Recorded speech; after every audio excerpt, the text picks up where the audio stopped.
Daali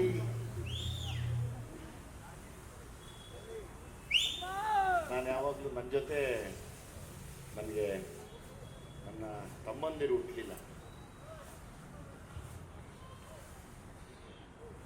hello hello ನನ್ನ ಜೊತೆ ನನಗೆ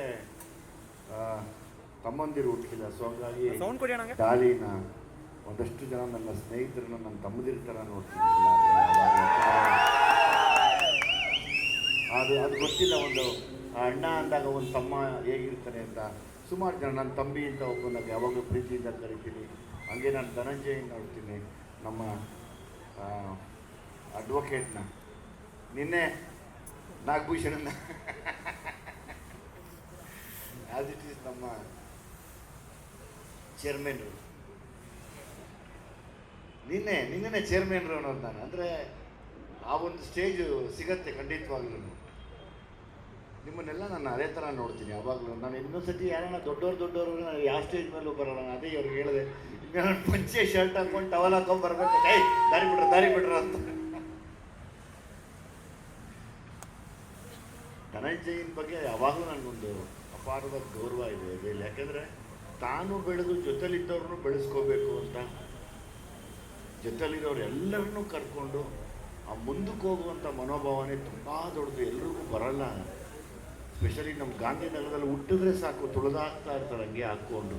ಅಂಥ ಟೈಮಲ್ಲಿ ನಾನು ಎದ್ದೊಳ್ತೀನಿ ಅನ್ನೋದೇ ತುಂಬ ದೊಡ್ಡ ವಿಚಾರ ನನಗೆ. ಹಾಗಾಗಿ ಧನಂಜಯನ ಸ್ಟ್ರಗಲ್ಲು ಮತ್ತು ಧನಂಜಯ ಬಂದಿದ್ದು ರೂಟು ಮತ್ತು ಎಲ್ಲದಕ್ಕಿಂತ ಹೆಚ್ಚಾಗಿ ಧನಂಜಯನ ಮನಸ್ಸು ನನಗೆ ತುಂಬ ಇಷ್ಟ ಅಂತ. ನನ್ನ ಒಂದು ಸಲಗ ಮಾಡಿದಾಗ ನನ್ನ ಹತ್ರ ಎಲ್ಲವನ್ನೂ ಕಳ್ಕೊಂಡಿದ್ದೆ. ಆ ಕಳ್ಕೊಂಡಾಗ ನನ್ನ ಗೆಲುವಿಗೆ ಕಾರಣ ಆದಂಥ ಧನಂಜಯ ಒಂದು ಮುಖ್ಯವಾದ ಪಾತ್ರ ಮಾಡಿ, ಸಾಮ್ರಾಟ್ ಅಂತ ಆ ಪಾತ್ರ ಮಾಡಿ ನನ್ನ ಗೆಲುವು ತಂದುಕೊಟ್ಟಂಥ ಧನಂಜಯನ ನಾನು ಯಾವತ್ತೂ ಮರೆಯೋಕ್ಕಾಗಲ್ಲ. ಹಂಗಾಗಿ ನಾನು ಯಾವಾಗಲೂ ಇಲ್ಲೇ ಇಟ್ಕೊಂಡು ಒಳಗಡೆ ಪ್ರೀತಿ ಮಾಡ್ತೀನಿ ಇವ್ರನ್ನೆಲ್ಲರನ್ನೂ. ಸತೀಶನ್ನು ಅಷ್ಟೇ. ಸತೀಶನ್ನು ನೋಡಿದಾಗ ನಾನು ಯಾವಾಗಲೂ ಸತೀಶ ಅದ್ಭುತವಾದ ನಟ. ನನಗೆ ಆಸೆ ಜೊತೆಯಲ್ಲಿ ಒಳ್ಳೊಳ್ಳೆ ಕ್ಯಾರೆಕ್ಟರ್ಸ್ ಮಾಡಬೇಕು ಅಂತ ಆಸೆ. ಆಮೇಲೆ ನಮಗೆಲ್ಲರಿಗೂ ಇನ್ನೂ ಒಂದು ದೊಡ್ಡ ಬ್ರೇಕ್ ಸಿಗಬೇಕು ಅನ್ನೋ ಆಸೆ ನನಗೆ ಯಾವಾಗಲೂ.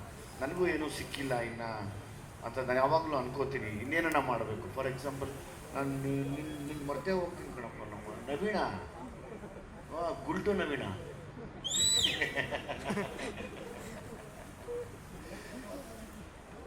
ನಮ್ಮ ಸಪ್ತಮಿ ಗೌಡ, ಅದು ನಮ್ಮ ಮನೆ ಅಕ್ಕಪಕ್ಕದ ಮನೆ ಹುಡುಗಿ ಥರ ಕಾಣುತ್ತೆ.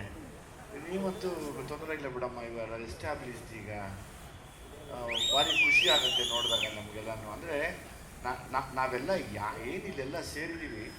ನಾನು ಸತ್ಯದೇವ್ ಅವ್ರ ಬಗ್ಗೆ ಕೇಳ್ತಾ ಬಂದೆ ಜರ್ನಿಯಲ್ಲಿ. ಧನಂಜಯನೂ ಹೇಳಿದ್ರು, ನಮ್ಮ ಅಲ್ಲೂರಿಗೂ ಹೇಳ್ತಾ ಇದ್ದ. ನಮ್ಮ ಥರನೇ ಇವರು ಕಷ್ಟಪಟ್ಟು ತುಂಬ ಜೀವನದಲ್ಲಿ ಸಣ್ಣ ಸಣ್ಣ ಪಾತ್ರಗಳನ್ನು ಮಾಡ್ತಾ ನಾವೆಲ್ಲ ಹೆಂಗೆ ಬಂದು ನಿಂತಿದ್ದೀವೋ ಆ ಥರ ಇವರು ಇವತ್ತೊಂದು ದೊಡ್ಡ ಸ್ಥಾನಕ್ಕೆ ಬಂದು ನಿಂತಿದ್ದಾರೆ. ತುಂಬ ದೊಡ್ಡ ಹೆಸರು ಮಾಡಿದ್ದಾರೆ. ಅಲ್ಲಿ ನಿಮ್ಮದೊಂದು ವೆಬ್ ಸೀರೀಸ್ ಇದೆ ಅಂತ ನಾನು ಅದನ್ನು ನೋಡ್ತೀನಿ ಸರ್, ನೆಟ್ಫ್ಲಿಕ್ಸಲ್ಲಿ.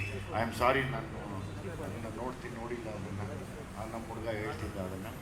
ಯಾವಾಗಲೂ ಯಾರು ಈ ಕಷ್ಟದಲ್ಲಿ ಬಂದಿರೋರೆಲ್ಲ ಒಂದು ಕಡೆ ಸೇರ್ತೀವಿ. ನಮ್ಮಲ್ಲಿ ಒಳಗೇನೆ ದುಃಖ ಮತ್ತು ನೋವು ಎಲ್ಲವನ್ನೂ ಸಹಿಸ್ಕೊಂಡು ಕೂತಿರ್ತೀವಿ. ಒಂದೇ ಒಂದು ಕಾರಣಕ್ಕೆ, ಭಗವಂತ ಇನ್ನೊಂದು ಅವಕಾಶ ಕೊಡಪ್ಪ, ಏನೋ ಮಾಡ್ತೀವಿ, ನಾವು ಪ್ರಯತ್ನ ಪಡ್ತೀವಿ ಅಂತ. ಆ ಪ್ರಯತ್ನ ನಡೀತಾನೆ ಇದೆ. ಮತ್ತು ಈ ಪ್ರಯತ್ನದಲ್ಲಿ ಗೆಲ್ಲೋರು ನಾವೇನೇ. ಯಾವಾಗಲೂ ನಾವು ಖಂಡಿತವಾಗ್ಲೂ ಒಂದು ದಿವಸ ತುಂಬ ದೊಡ್ಡ ಮಟ್ಟಕ್ಕೆ ಗೆಲ್ತೀವಿ. ಇವತ್ತೇನು ನಾವೆಲ್ಲ ಮಾತಾಡ್ತಾ ಇದ್ದೀವಿ, ಸ್ಪೆಷಲಿ ಸತೀಶ ನೀನೇನು ಮಾತಾಡೋದೆ ನನಗೆ ತುಂಬ ಮನಸ್ಸಿಗೆ ನಾಡ್ತಾ ಇತ್ತು. ಅಂದರೆ ಇಲ್ಲಿ ಜನ ಕಡಿಮೆ ಇರ್ಬೋದು, ಬಟ್ ವಿಷಯ ತುಂಬ ದೊಡ್ಡದಾಗಿದೆ, ತುಂಬ ದೊಡ್ಡ ಮಟ್ಟಕ್ಕೆ ಹೋಗ್ತಾ ಇರುತ್ತೆ ಎಲ್ಲರ ಮನಸ್ಸಿಗೂ. ಈ ಝೀಬ್ರಾ ಸಿನಿಮಾಗೆ ನಾನು ಯಾವಾಗಲೂ, ಅಂದರೆ ಸಿನಿಮಾಗೆ ಭಾಷೆ ಇಲ್ಲ.